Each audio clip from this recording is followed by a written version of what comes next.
just days, Trudeau has come out and said he's going to resign. Pierre Poilievre has come out with this speech. This is the best speech he's ever given. Let's check this out. Thanks very much, everyone. I just got a belated haircut, and the first thing that the hairstylist said to me is, "What the hell's going on? Everything's completely out of control. It's nuts. I've never seen it like this." And she's right.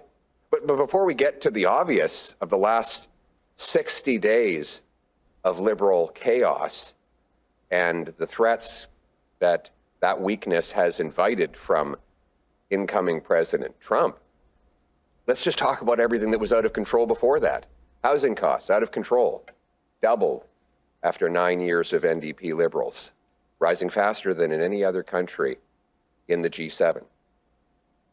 Food costs, out of control after the NDP Liberal carbon tax caused grocery prices to rise 37% faster in Canada than in the United States, driving 2 million people to food banks. A quarter of our kids, according to federal data, are going to school hungry, and a quarter of our families are living in poverty. The worst inflation in 40 years. After out of control Liberal deficits and money printing increased our money supply by $700 billion, or 40%. That is to say, 10 times faster than the growth in the output of our economy. Spending out of control. The deficit hit $62 billion.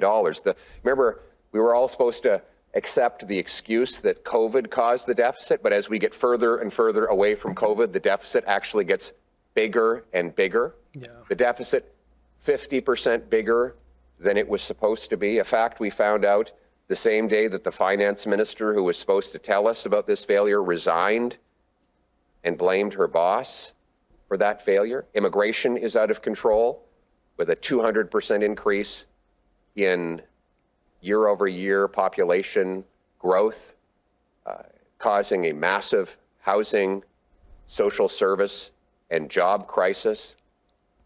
Our borders out of control, with dangerous poisons pouring in from China and Mexico, and then manufactured into deadly fentanyl that has killed 47,000 of our people. Crime, completely out of control. Violent crime up 50%. Gun crime up 16%. I show the ones I can on the channel here, but there's a bunch of stuff I can't show you guys because it's just so crazy. A few days ago, I showed the Mississauga map of crime, and it's so thick that when you zoom out, you can't even see the streets anymore. And hate crime up 251% after 9 years of NDP Liberal, radical, woke, catch and release criminal justice policies. Everything is out of control, and now our government is out of control. We have a lame duck prime minister, rejected and fired by his own caucus, unable to respond to threats from abroad or crises that he and his party caused after 9 years at home. And why did they get rid of him?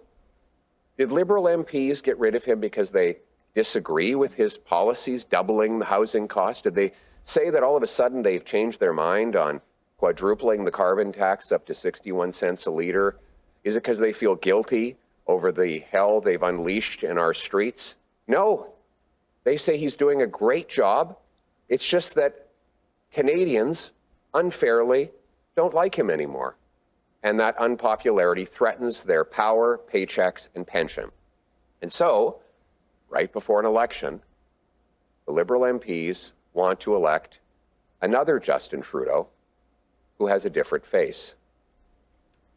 They're all Justin Trudeau. They're all just like Justin. In the next election, I will be running against Justin Trudeau. Whether his name is Justin Trudeau, or his name is Chrystia Freeland, or Carbon Tax Carney, or Carbon Tax Clark, they will all be Justin Trudeau. They supported everything he's done, and they promise to keep doing it. And if they say otherwise, we know they're lying, because they would have done so earlier. Let's go through the list. You have Carbon Tax Carney himself to this day. He's on the Liberal website as the Chief Economic Growth Advisor to Justin Trudeau. He hasn't even resigned from that position after Justin Trudeau has resigned himself as the leader.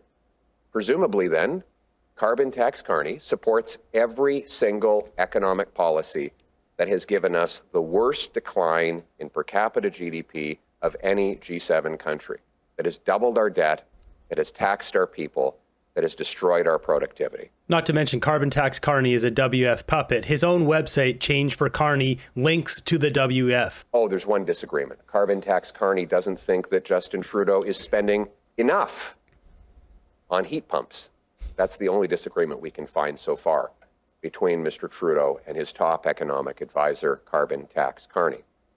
Then you have Carbon Tax Chrystia, who stormed out as finance minister the day she was supposed to introduce the fall economic update, which would show our deficit 50% bigger than she had promised only 6 months earlier. She suddenly said she objected to the costly political gimmicks on which Trudeau had been spending money, gimmicks that she had publicly supported only weeks earlier in explicit boosterism on the floor of the House of Commons. She claims now she has some disagreement with the deficits that she ran. She disowns her own economic policy. Well, she didn't do that on principle, because she stayed on as finance minister months after she learned the deficit was bigger than she had promised, weeks after she learned the prime minister was throwing $4 billion away on a temporary tax trick and gimmick. She only announced she would resign after she learned she was fired. It was all about her. That's why they call her Carbon Tax Chrystia. And then there's Carbon Tax Clark. She's the queen of the carbon tax in British Columbia. She was the carbon tax queen before Justin Trudeau even got the idea. In fact, she might even have been the inspiration. Of course, BC had the first and the worst carbon tax. And Carbon Tax Clark bragged, and you can look up the quote here, bragged that BC's carbon tax was the highest in North America and that it was twice as high as the federally imposed carbon tax. So they're all Justin Trudeau. They're all just like Justin. So what are they fighting about? Given that they agree on all the same disastrous economic policies, they're fighting for themselves. Liberals are putting Liberals first. It's time to put Canada first. Given that all of them are the same, all of them are just like Justin, let's get this decision out of the way. We need certainty now. We cannot wait. I'm calling on Justin Trudeau to do what he has the legal power to do. He can do it without his caucus supporting him. I'm calling on him to walk to Rideau Hall and announce that there will be an Axe the Tax election now, so that Canadians can take back control of their lives and country. The choice will be simple. He's not going to do it. He's too arrogant and narcissistic, unfortunately. Either the NDP Liberals, who tax your food, punish your work, double your housing cost, unleash crime and chaos and weakness on the world stage, or common sense Conservatives who will axe the tax, build the homes, fix the budget, stop the crime, and put Canada first. We will take back control of immigration, take back control of spending, take back control of our borders, take back control of inflation, taxes, and interest rates. Take back control of the country that we knew and still love, and we will put Canada first. We will stand up and we will state clearly that Canada is a sovereign and independent country, that we will protect our integrity as a nation through strength. First of all, this means a strong economy. We need a massive bring-it-home tax cut, lowering taxes on work, investment, energy, and making stuff in Canada will bring home billions of dollars of investment and paychecks, but will also make us more economically independent and less vulnerable to threats from abroad. Second, we need a prime minister who can make the case to our economic allies on the ground in America Take a close listen to this. So he really outlines what he will be doing with Trump here, and it's really smart. To go to the American workers in the Midwest and their union and business leaders and say, how many jobs are you prepared to lose by hitting Canadian energy with tariffs? Energy that we sell to America at discounts that create six-figure jobs for American workers. How many of those people will go out of work? How many of those hard hats will be laid down and boots will be unfilled because Americans will lose jobs due to that self-harm if those tariffs go ahead? We need to go to American home builders and say, we can help you build more affordable homes if your government would stop tariffing our softwood lumber. We need to go to the American tech companies and say, you could have access to our unmatched, totally reliable and clean electricity sources for your data centers.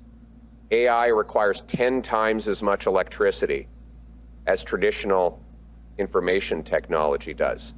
We have the most uranium for nuclear centers.